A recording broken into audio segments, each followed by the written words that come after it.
Okay, saya saja nak bawa benda ni, berita tu pada hari ni lah. Okay, kita masuk cerita politik sikit. Kau sikit, cerita masuk politik, sandaran politik kita. Minum dulu.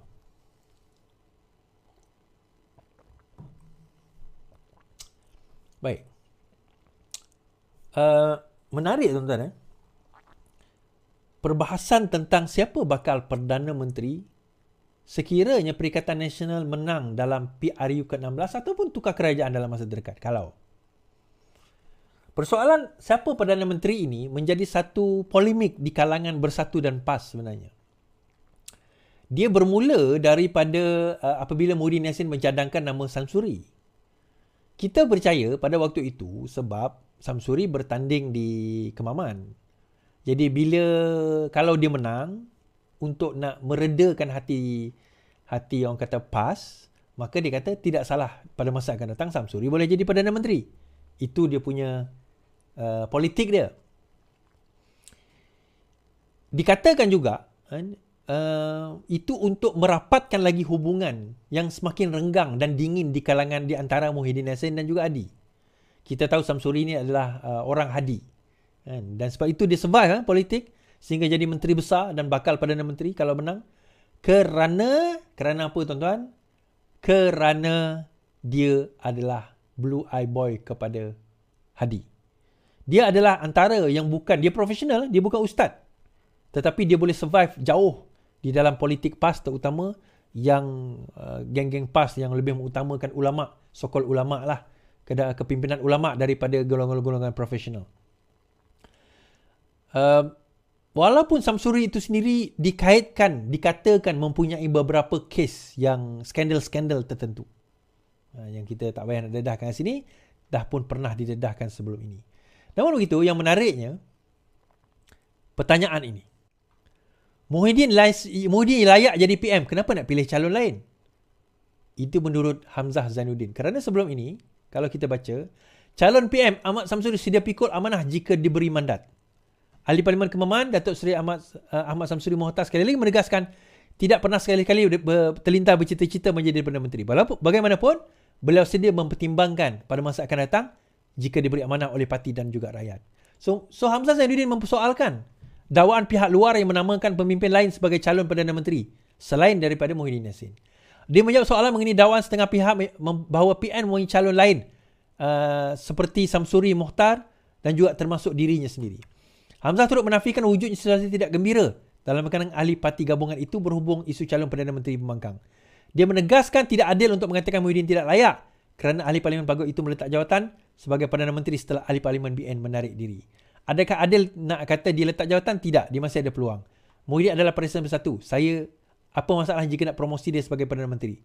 Saya tidak ada masalah untuk meletakkan dia sebagai calon Perdana Menteri. Kenapa tiba-tiba kita nak kata ada calon lain sedangkan dia pengurusi PN? Katanya.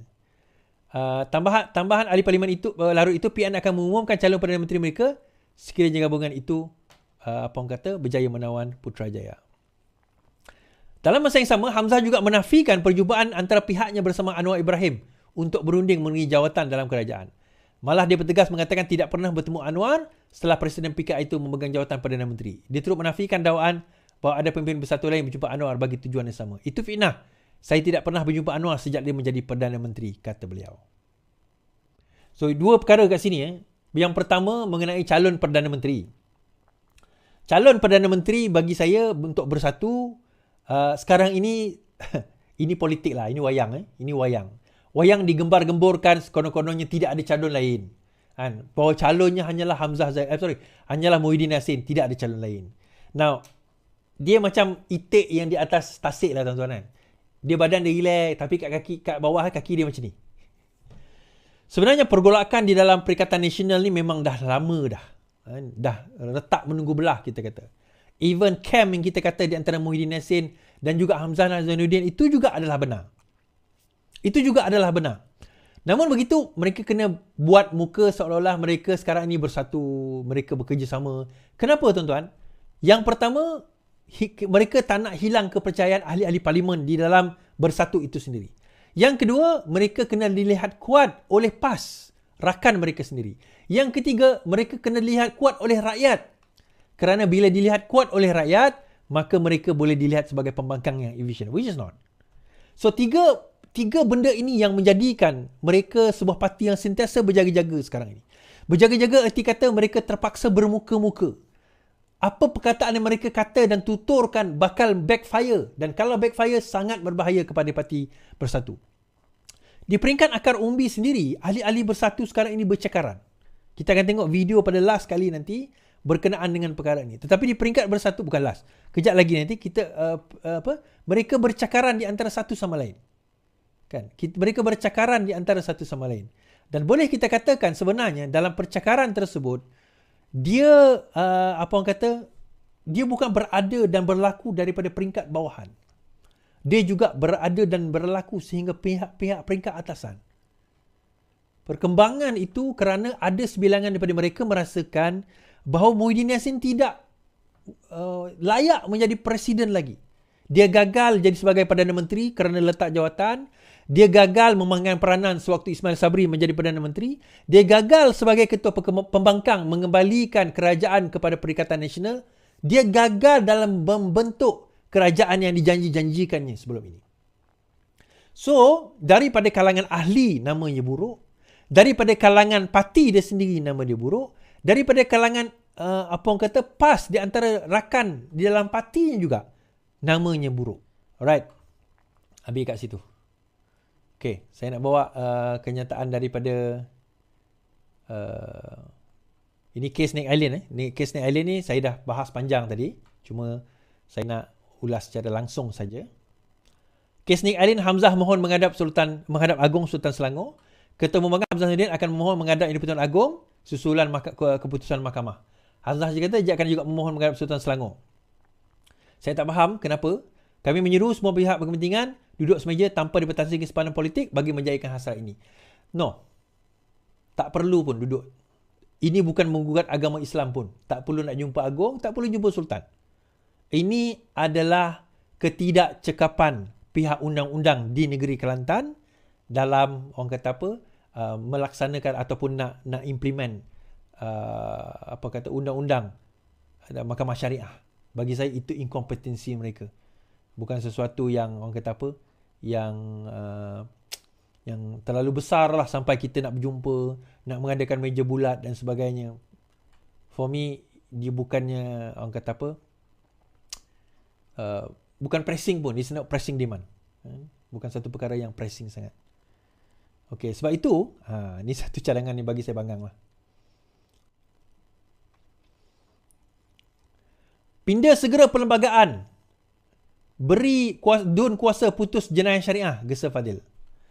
Ketua Penerangan PAS, Ahmad Fazil Syahrin menggesa kerajaan menyegerakan pindaan Perlembagaan Persekutuan untuk memberi kuasa kepada DUN membuat keputusan berkaitan jenayah terutama berkaitan syariah. Menurut Ahli Parlimen PAS, keputusan itu memihak petisyen difailkan Peguam Niat LOK. Nah, kenapa benda ini jadi masalah, tuan-tuan? Even di peringkat negeri sekarang ini, masalah kepada perbezaan, terutama dalam kes jenayah.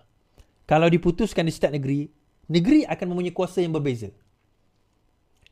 Even mahkamah syariah kita pun ada kuasa yang berbeza. Ada negeri yang kata poligami perlu kebenaran isteri. Ada negeri kata tak perlu bagi tahu isteri. Ada negeri kata kena inform saja ataupun tak perlu inform. Even setiap negeri berbeza. Dan lepas tu bila kita kahwin di satu negeri, dia boleh cerai kat negeri lain. Dan undang-undang dia berbeza di antara saudara. Even kepada data mereka pun, dia tak sync di antara satu negeri kepada satu negeri. Nah, kalau perkara itu jenayah terutamanya, sebab itu saya kata antara maqasid syariah, walaupun kita kata tak ada dalam daurah al-khams tu, dalam perkara yang 5 itu, tetapi menurut Datuk Yusof Al-Qardawi, beliau berkata, salah satu perkara bila menyentuh maqasid syariah adalah keadilan. Sebab itu saya kata, lagi praktikal kalau mahkamah syariah ini letak di bawah persekutuan. Rather than setiap negeri boleh menentukan undang-undang jenayah mereka sendiri. Negeri ini berbeza daripada negeri ini. Negeri itu kan berbeza daripada negeri ini. Negeri ini implement, negeri ini tak implement. Setiap negeri berbeza-beza. So akhirnya dia Islam tu dah jadi mockery. Islam tu jadi dia perkecil-kecilkan. Padahal itu bukan Islam. So for me, cadangan itu cadangan yang paling tak boleh nak pakai. Paling tak boleh nak pakai. Okay? Paling tak boleh nak pakai. Alright, habis kat situ.